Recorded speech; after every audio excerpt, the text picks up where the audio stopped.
ಒಬ್ರಿಗಲ್ಲ ಅವ್ರಿಗೆ ಯಾರ್ದೋ ಮೇಲೆ ಲವ್ ಆಗಿತ್ತು ಅಂತ ನಿಜನಾ ಸುಳ್ಳು ಸರ್? ಅವೆಲ್ಲ ನಮ್ಗೆ ಬೇಡ ಸರ್. ಭಾಳ ಸಿಂಪಲ್ಲು. ಅವ್ರು ನೋಡ್ತಾ ಇದ್ರೆ ಟೈಮ್ ಹೋಗೋದೇ ಗೊತ್ತೈತಿಲ್ಲ. ನಾವು ಸುಮ್ಮನೆ ಕಾರ್ಯಕ್ರಮ ನೋಡೋ ನಮ್ಮ ಪ್ರಾಕ್ಟೀಸ್ ನಾಳೆ ಮಾಡ್ಕೊಂಡ್ರಾಯ್ತು. ನಾನು ಆರ್ಟಿಸ್ಟು ಕಲಾವಿದ, ನಾನು ಮಾಡಲ್ಲ ಈ ಕೆಲಸ. ಇದು ನನ್ನ ಒಂದು ದೇವ್ರು ಕೊಟ್ಟಿರೋ ಗಾಡ್ ಗಿಫ್ಟು. ಇದು ನಂದು ಅಹಂ ಪಡಂಗಿಲ್ಲ. ಯಾಕೆಂದ್ರೆ ನನಗೆ ನನ್ನ ತಾತ ಕೊಟ್ಟಿರೋದು ಅವ್ನ ಕೈ ಕಸಬು, ಅಂದರೆ ಮರಗೆಲ್ಸ. ನಾವು ಡಿಸೈಡ್ ಮಾಡಿದ್ರೆ ಯಾವಾಗ ಬೇಕಾದ್ರೂ ಮದುವೆ ಆಗ್ಬೋದು. ಈಗ ನಾನು ಡಿಸೈಡ್ ಮಾಡೀನಿ, ಮದುವೆ ಆಯ್ತೀರಾ ಹೇಳಿ. ಸಿನಿಮಾಗಳು ಮಾಡೋರು ಎದುರತರ ಆಗ್ಬಿಟ್ಟಿದ್ದಾರೆ ನಿರ್ದೇಶಕರುಗಳು. ಒಂದು ದೊಡ್ಡ ಬಜೆಟ್ 100 ಕೋಟಿ 200 ಕೋಟಿ ಸಿನಿಮಾಗಳು ಮಾತ್ರ ಥಿಯೇಟ್ರಲ್ಲಿ ಬಂದು ಜನ ನೋಡ್ತಾರೆ ಅಂದಾಗ 1 ಕೋಟಿ ಬಜೆಟ್ ಸಿನಿಮಾ ಮಾಡ್ಕೊಂಡಿರ್ತಾನೆ, ಕನಸುಗಳನ್ನೇ ಸಾಯಿಸ್ಬಿಡ್ತಾನೆ. ಸರ್ ನಾವು ಕೇಳ್ಪಟ್ವಿ ಮಜಾ ಬರುತ್ತಾ ಗಿಚ್ಚಿಗಿಲಿ ಮಾಡುವಾಗ ವಿನೋದ್ ಒಬ್ರಿಗಲ್ಲ ಅವ್ರಿಗೆ ಯಾರ್ದೋ ಮೇಲೆ ಲವ್ ಆಗಿತ್ತು ಅಂತ ನಿಜನಾ ಸುಳ್ಳು ಸರ್? ಅವೆಲ್ಲ ನಮ್ಗೆ ಬೇಡ. ನಿಜನಾ ಸುಳ್ಳು ಅವೆಲ್ಲ ಇದೆ. ಲವ್ ಆಗಿದ್ರೆ ನಾನು ಹೇಳ್ತೀನಿ ಬಾಯ್ಬಿಟ್ಟು. ಮೊದಲು ಸಾಧನೆ ಮಾಡೋಣ, ಓಕೆನಾ? ಸಾಧನೆ ಮಾಡೋಣ. ಊರಲ್ಲಿ ಒಂದು ಮನೆ ಕಟ್ಟಬೇಕು, ಅದ್ರ ಕಡೆ ಗಮನ ಕೊಡೋಣ. ಮತ್ತೆ ನಮ್ಗಳ ಫ್ಯೂಚರ್ ಬಗ್ಗೆ ನಾವ್ ಏನ್ ಯೋಚನೆ ಮಾಡ್ಬೇಕು ಅದ್ರ ಕಡೆ ಗಮನ ಕೊಡೋಣ. ಇದೆಲ್ಲ ಕೇಳಿದಾಗ ನಾವೇನೋ ಹೇಳಿ ಯಾರಿಗೆ ಯಾಕೆ ಮದುವೆ ಆಗ್ಬೇಕು. ಎಷ್ಟು ವರ್ಷ ಆದ್ಮೇಲೆ ಆಗ್ತೀರಾ ಸರ್? ಮದುವೆ ಇನ್ನು ಕಂಕಣ ಭಾಗ್ಯ ಕೂಡು ಬರ್ಬೇಕು. ಅದ್ ಕೂಡು ಬರೋದೇ ಹೋದ್ರೆ ನಮ್ ಏಜ್ ಎಷ್ಟು ಕೂಡಿದ್ರು ಅದಾಗಲ್ವಂತೆ. ಅದ್ ಕೂಡ್ ಬರೋ ಗಂಟ ವೇಟ್ ಮಾಡೋಣ ಸರ್. ಅದೇ ಹೇಗೆ ಹೇಳ್ತೀರಾ ಸರ್? ನಾವು ಡಿಸೈಡ್ ಮಾಡಿದ್ರೆ ಯಾವಾಗ ಬೇಕಾದ್ರೂ ಮದುವೆ ಆಗ್ಬಹುದು. ಕಂಕಣ ಭಾಗ್ಯ ಅಂತ ಎಲ್ಲಿ ಬರುತ್ತೆ? ಈಗ ನಾನ್ ಡಿಸೈಡ್ ಮಾಡೀನಿ, ಮದುವೆ ಆಯ್ತೀರಾ ಹೇಳಿ. ನಮ್ಮ ಮನೇಲಿ ಬಂದು ಡೈರೆಕ್ಟ್ ಆಗಿ ಕೇಳ್ಬಿಡಿ ಸರ್. ನೋಡಿದ್ರ ಮನೇಲಿ ಬಂದು ಕೇಳಿ ನೋಡಿ, ಹಂಗ್ ನೋಡಿ ಹಿಂಗ್ ನೋಡಿ ಅಂತ ಇದ್ದೀರಿ. ಆಗೋಣ ಸರ್ ಅಂತಂದ್ರ ನೋಡಿ, ಅದು ಕೂಡ್ ಬರ್ಬೇಕು ಅನ್ನೋದು ಅದಕ್ಕೆ ಹೇಳೋದು ಸರ್. ಅಂದ್ರೆ ಇನ್ನು ಲೈಫ್ ಅಲ್ಲಿ ಇವಾಗ ಅಚೀವ್ ಮಾಡ್ಬೇಕು, ಇನ್ನು ಅಚೀವ್ಮೆಂಟ್ ಇದೆ ಅಂತ ಹೇಳಿ. ಮೇಡಮ್ ನಾವ್ ಇನ್ನು ಲೈಫಲ್ಲಿ ಏನು ಮಾಡಿಲ್ಲ ಮೇಡಮ್. ನಾವೇನ್ ಮಾಡಿದ್ವಿ, ಜನರು ನಗಿಸ್ತಾ ಇದೀವಿ, ಅದೊಂದು ಖುಷಿ ವಿಚಾರ. ಅಂದ್ರೆ ನಾವು ನೀವು ಅಚೀವ್ ಮಾಡಿ ನಮ್ಗಿಂತಲೇ ಒಂದು ಮರಕ್ಕಿಂತ ಮರ ದೊಡ್ಡದಿದೆಯಲ್ಲ. ನಾನೇನ್ ಹೇಳ್ತೀನಿ, ಮರಕ್ಕಿಂತ ಮರ ದೊಡ್ಡದಿರ್ತಾರೆ, ಆ ಮರ ತಕ್ಕ ಹೋಗೋ ಗಂಟ್ಲು ಅದು ಅಚೀವ್ಮೆಂಟ್. ನಮ್ಗೆ ಅಚೀವ್ ಅಂದ್ರೆ ಏನು? ಸಾಧನೆ. ಇನ್ನೂ ಮಾಡೋದು ಇನ್ನೂ ವಿಪರೀತ ಇದೆ.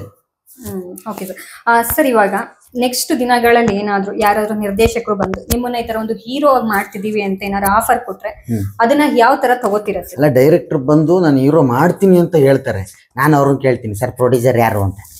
ಯಾಕೆ ಸರ್? ಪ್ರೊಡ್ಯೂಸರ್ ಬರ್ಬೇಕಲ್ಲ ನನ್ನ ಹೀರೋ ಮಾಡಕ್ಕೆ.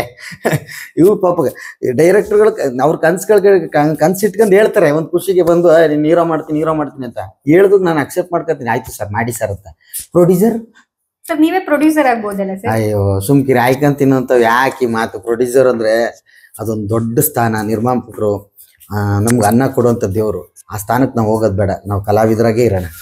ಮುಂದಿನ ದಿನಗಳಲ್ಲಿ ನೀವು ನಿರ್ಮಾಪಕರಾಗಿ ಅಂತ ಅಂದ್ಬಿಟ್ಟು ನಾವು ಕೇಳ್ಕೊತೀವಿ ಸರ್. ದೇವರ ಆಶೀರ್ವಾದ.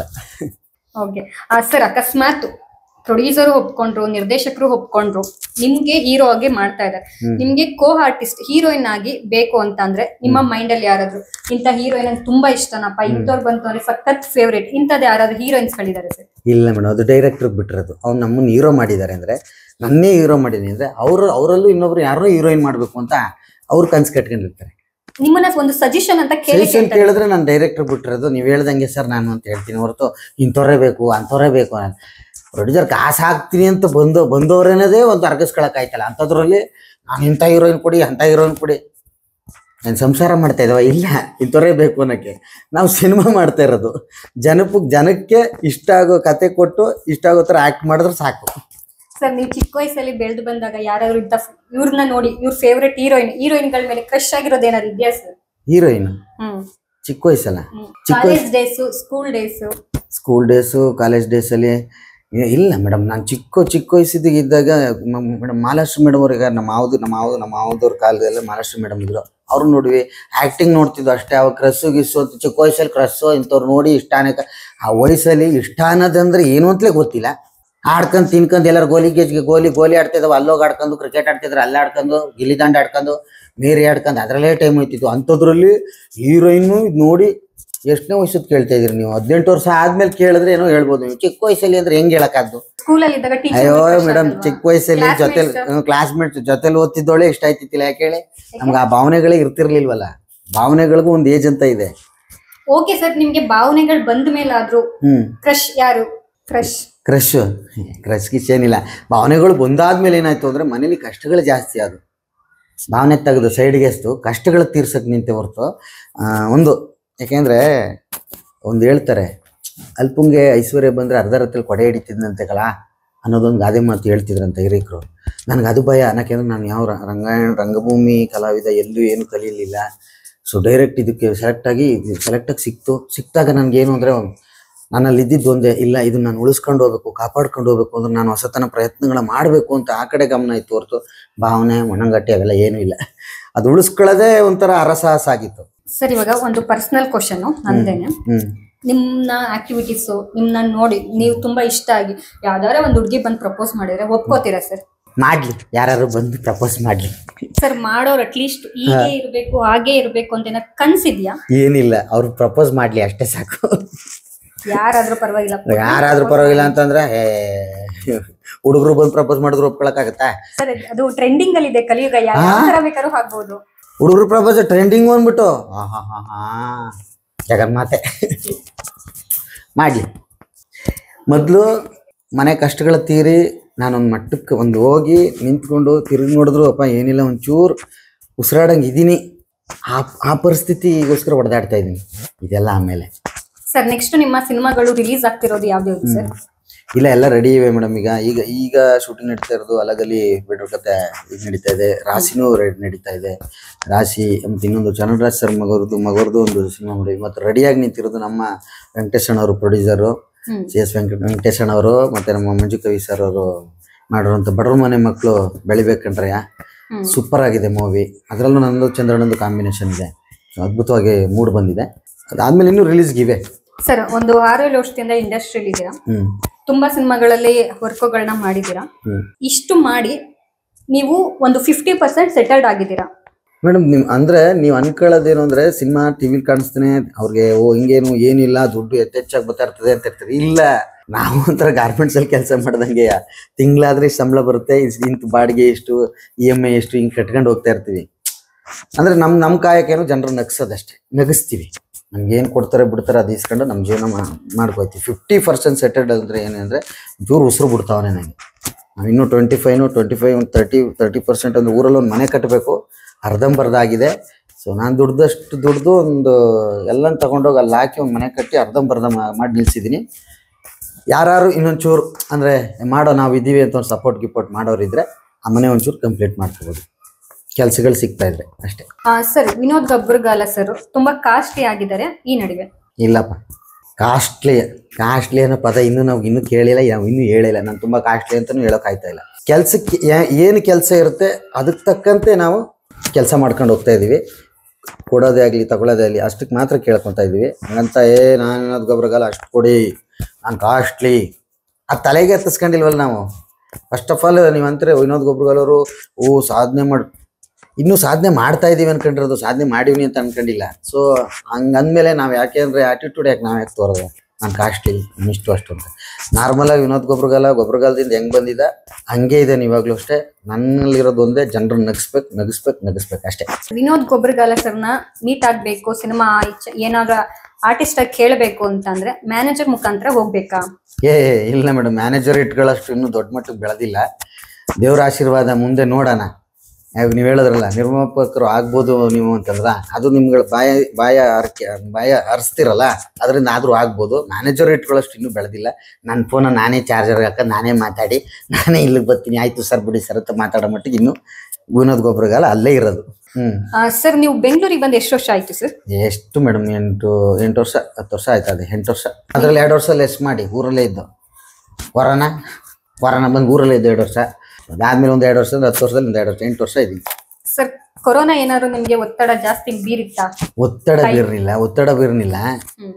ಪರಿಸ್ಥಿತಿಗಳೆಲ್ಲ ಒಂದು ಸ್ವಲ್ಪ ಏರುಪೇರು ಆಗ್ಬಿಟ್ಟು. ಯಾಕೆಂದ್ರೆ ಒಂದು ಒಳ್ಳೆ ಜರ್ನಿ ಹಿಂಗೆ ಹೋಗ್ಬೇಕಾದ್ರೆ 2 ವರ್ಷ ಹಿಂಗೆ ಬಿತ್ತು ಅಂದರೆ ತಿರ್ಗಾ ಅದೇ ಜರ್ನಿ ಸಿಗಕ್ಕಾಗಲಿಲ್ಲ. ಯಾಕೆಂದರೆ ಎಲ್ಲ ಯಾವುದೇ ಒಂದು ಪ್ರಾಜೆಕ್ಟ್ ಮಾಡೋಕೆ ಹೋಯ್ತು ಅಂದರೆ ಕೊರೋನಾದಿಂದ ಏಟಾಗಿದೆ, ಅಣ್ಣ ಇದಿಲ್ಲ ಅದಿಲ್ಲ ಅನ್ನೋ ಸ್ಥಿತಿಗೆ ಬಂದ್ಬಿಟ್ರು. ಕಲಾವಿದ್ರು ಬದುಕು ಹೆಂಗಾಗಿತ್ತು ಅಂದರೆ 2 ವರ್ಷ ಊರಿಗೆ ಹೋಗಿ ಹೊಲ ಗದ್ದೆ ಇರೋರೇನೋ ಅಚ್ಚುಕಟ್ಟಾಗಿ ಅದನ್ನೋ ಮಾಡ್ಕೊಂಡು ಇದ್ಬಿಟ್ರು.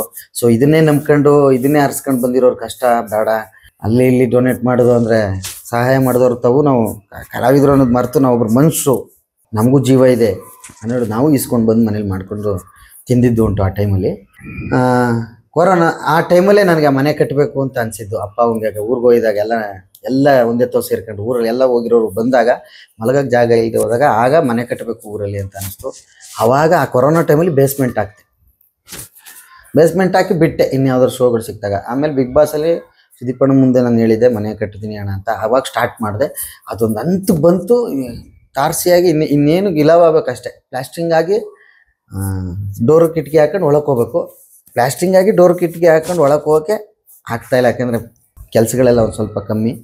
ಸೊ ಅದಕ್ಕೆ ಯಾರು ಕೆಲಸಗಳು ಕೊಡಲಿ, ಇಲ್ಲಾಂದ್ರೆ ಯಾರು ಒಂಚೂರು ಹೆಲ್ಪ್ ಮಾಡಿದ್ರು ತಲೆ ಕೆಡ್ಸ್ಕೊಳ್ಳಲ್ಲ. ಈಗಂತೂ ಕಲಾವಿದ್ರು ಹಂಗಾಗಿದೆ, ಮಾಡ್ತಾಯಿದೆ. ಯಾಕೆಂದರೆ ಈಗ ರೀಲ್ಸು ಈಗ ಏನೇನೋ ಬಂದು ಎಲ್ಲವೂ ಎಷ್ಟು ಹೊಡೆತಗಳು ತಿಂತಾಯಿದ್ದೀವಿ ಅಂದರೆ ಅದು ನಮಗೆ ಗೊತ್ತು. ಆದರೂ ನಗಿಸ್ತೀವಿ. ನೀವೊಬ್ರು ಆರ್ಟಿಸ್ಟ್ ಆಗಿ ಇವಾಗ ನಾರ್ಮಲ್ ಜನತೆ ನಡೀತಾ ಇರೋದು ಸಿಚುವೇಶನ್, ಥಿಯೇಟ್ರಿಗೆ ಜನ ಬರ್ತಾ ಇಲ್ಲ, ಇದ್ರ ಬಗ್ಗೆ ಏನ್ ಹೇಳ್ಬೋದು ಸರ್ ನೀವು? ಮೇಡಮ್, ಒಂದು ಒಳ್ಳೆ ಸಿನಿಮಾ ಎಲ್ಲ ಕನ್ನಡ ಇಂಡಸ್ಟ್ರಿಯಲ್ಲಿ ಒಳ್ಳೆ ಸಿನಿಮಾ ಮಾಡ್ಬೇಕಂತ ಮಾಡ್ತಾರೆ. ಮಾಡಿಬಿಟ್ಟು ನೀವೇ ನೋಡ್ತಾ ಇದ್ರಿ, ಥಿಯೇಟ್ರ್ ಬಂದು ಸಿನಿಮಾ ನೋಡಿ ಅನ್ನೋ ಥರ ಆಗೋಗಿದೆ. ಅಂದರೆ ಈಗ ಇಂಟರ್ನೆಟ್ಟು, ಈಗ ಮೊಬೈಲು ಸೋಷಿಯಲ್ ಮೀಡಿಯಾಗಳು ಎಲ್ಲ ಅಪ್ಡೇಟ್ ಆಗಿದೆ. ಸೊ ಅದಾದಮೇಲೆ ಈಗ OTT ಪ್ಲ್ಯಾಟ್ಫಾರ್ಮ್ಗಳು ಜಾಸ್ತಿ ಆಗಿದೆ. ಈಗೇನಾಗಿದೆ, ಮನೇಲಿ ಅಲ್ಲೋ 3 ಅವರು ಯಾರು ಕುತ್ಕೊಂಡು ನೋಡೋರು ಅನ್ನೋ ಥರ ಆಗ್ಬಿಟ್ಟಿದ್ದಾರೆ. ಯಾಕೆಂದರೆ OTT ಪ್ಲ್ಯಾಟ್ಫಾರ್ಮಲ್ಲಿ ಎಲ್ಲ ಈ ಸೀರೀಸ್ಗಳು ನೋಡ್ಕೊಂಡು ಇದೆಲ್ಲ ಹಿಂಗಾದಾಗ ನಮಗೇನು ಅಂದರೆ ಪ್ರಾಮಿಸು ನಮ್ಗೆ ಭಯನೇ ಆಗ್ಬಿಟ್ಟೈತೆ. ಯಾಕೆಂದರೆ ನೆಕ್ಸ್ಟು ಈಗ ಸಿನಿಮಾಗಳು ಮಾಡೋರು ಎದುರೋ ಥರ ಆಗ್ಬಿಟ್ಟಿದ್ದಾರೆ ನಿರ್ದೇಶಕರುಗಳು. ಒಂದು ದೊಡ್ಡ ಬಜೆಟ್ಟು 100 ಕೋಟಿ 200 ಕೋಟಿ ಸಿನಿಮಾಗಳು ಮಾತ್ರ ಥಿಯೇಟ್ರಲ್ಲಿ ಬಂದು ಜನ ನೋಡ್ತಾರೆ ಅಂದಾಗ, ಇಲ್ಲಿ ಒಬ್ಬಂಗೊಂದು ಕನಸಿರುತ್ತೆ ಒಬ್ಬ ಡೈರೆಕ್ಟ್ರಿಗೆ, ನಾನೊಂದು ಸಿನಿಮಾ ಮಾಡಬೇಕು ಅಂತ. ಅವನು ಒಂದು ಕೋಟಿ ಬಜೆಟ್ ಸಿನಿಮಾ ಮಾಡ್ಕೊಂಡಿರ್ತಾನೆ. ಈ ಸಿನಿಮಾದು ನಾವು ಬೇಡಂಗೆ ಆಗ್ಬಿಟ್ಟಿದೆ. ಎಲ್ಲ ಭಾಷೆಲೂ ಡಬ್ಬಿಂಗ್ ಆಗ್ಬಿಟ್ಟಾಗ ಪ್ಯಾನ್ ಇಂಡಿಯಾ ಸಿನಿಮಾಗಳು ಅಂತಾರೆ. ಓಕೆ ಸರ್, ಸಣ್ಣದಾಗೂ ಒಂದೊಂದು ಸಿನಿಮಾ ಮಾಡ್ಕೊಂಡು ಕನಸುಗಳು ಕಟ್ಕೊಂಡಿರ್ತಾರೆ ಒಬ್ಬ ನಿರ್ದೇಶಕರು, ನಾನೊಂದು ಸಿನಿಮಾ ಮಾಡಬೇಕು ಅಂತ. ಸೊ ಥಿಯೇಟ್ರಿಗೆ ಬಂದು ಜನ ನೋಡದೆ ಹೋದಾಗ ಆ ನಿರ್ದೇಶಕ ಅಲ್ಲಿಗೆ ಅವನ ಕನಸುಗಳನ್ನೇ ಸಾಯಿಸ್ಬಿಡ್ತಾನೆ.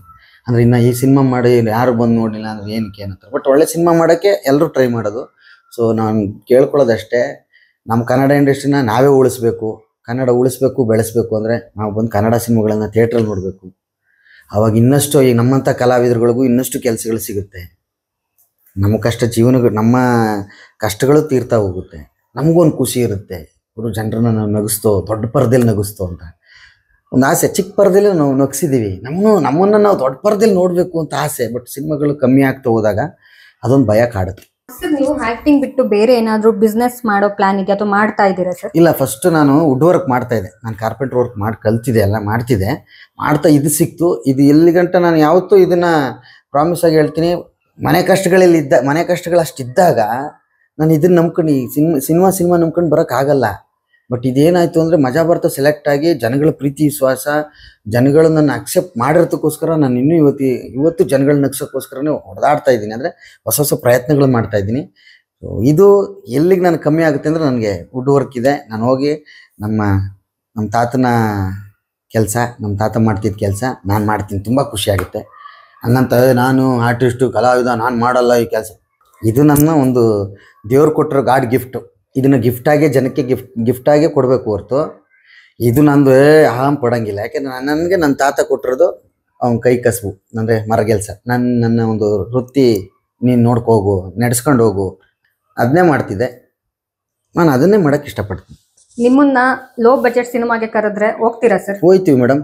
ಕಲಾವಿದರು ಹೈ ಬಜೆಟೇ ಬೇಕು, ಲೋ ಬಜೆಟೇ ಬೇಕು ಅಂತೇನಿಲ್ಲ. ನಮಗೆ ಕೊಡೋ ಸಂಭಾವನೆ ಕೊಡ್ತಾರೆ. ಲೋ ಬಜೆಟ್ ಅನ್ಕೊಂಡು ಇಲ್ಲೇನು ಕೊಡಲ್ಲ ಅಂತ ಸುಮ್ಮನೆ ಅಲ್ಲಿ. ಆಮೇಲೆ ಇನ್ನೊಂದು, ಲೋ ಬಜೆಟ್ ಸಿನಿಮಾ ಅಂದ್ಬಿಟ್ಟು ಕಮ್ಮಿ ಆ್ಯಕ್ಟ್ ಮಾಡಲ್ಲ, ಹೈ ಬಜೆಟ್ ಸಿನಿಮಾ ಅಂದ್ಬಿಟ್ಟು ಅಲ್ಲಿ ಜಾಸ್ತಿ ಆ್ಯಕ್ಟ್ ಮಾಡಲ್ಲ. ಖಾಲಿಯಾಗಿ ಯಾವತ್ತೂ ಮೋಸ ಮಾಡಲ್ಲ.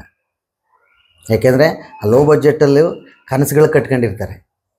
ನಾವು ಅವ್ರು ಕೊಡೋ ಪಾತ್ರಕ್ಕೆ ಜೀವ ತುಂಬಬೇಕು. ಸೊ ನನ್ನ ಆಸೆ ಅಷ್ಟೇ, ಯಾವ ಪಾತ್ರ ಆಗಲಿ ಜೀವ ತುಂಬಬೇಕು ಅಷ್ಟೇ ಕಲಾವಿದನಾಗಿ. ಸರ್, ನಿಮ್ಮ ಟೆನ್ಷನ್ ಒತ್ತಡದ ಮಧ್ಯೆ ನಿಮಗೆ ಬೇಜಾರಾಯಿತು ಅಂತಂದರೆ ನೀವು ಏನು ಮಾಡ್ತೀರಾ ಸರ್? ಟೆನ್ಷನ್ನು ಒತ್ತಡದ ಮಧ್ಯೆ ಬೇಜಾರಾಯಿತು ಅಂದರೆ ನನ್ನ ಪಾಡಿಗೆ ನಾನು ಹಾಡು ಹೇಳ್ತೀನಿ ಸರ್. ಒಂದು ಹಾಡು ಹೇಳ್ಬೋದಾಗ? ಒಂದೆರಡು ಲೈನು ಸರ್. ನಗು ನಗುತ್ತಾ ನಲಿ ಏನೇ ಆಗಲಿ, ಇಷ್ಟೇ ಅಲ್ವಾ? Super sir. ಸರ್, ಕೊನೆಯದಾಗಿ ನಮ್ಮ ಆಡಿಯನ್ಸ್ಗೆ, ಇಂಡಿಯನ್ ಟಿವಿಗೆ ವಿಶಸ್ ಏನಾರು ಹೇಳ್ಬೋದಾ?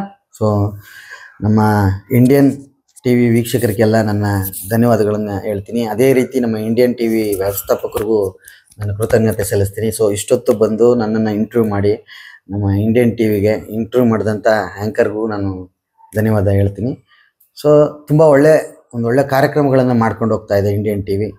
ಇದು ಜನರಿಗೆ ಉತ್ತಮವಾಗಿ ತಲುಪಿದೆ ಅಂತ ನಾನು ಅಂದ್ಕೊಂಡಿದ್ದೀನಿ. ಇದೇ ರೀತಿ ಸಪೋರ್ಟ್ ಮಾಡ್ತಾರೆ ಇಂಡಿಯನ್ ಟಿವಿಗೆ. All the best.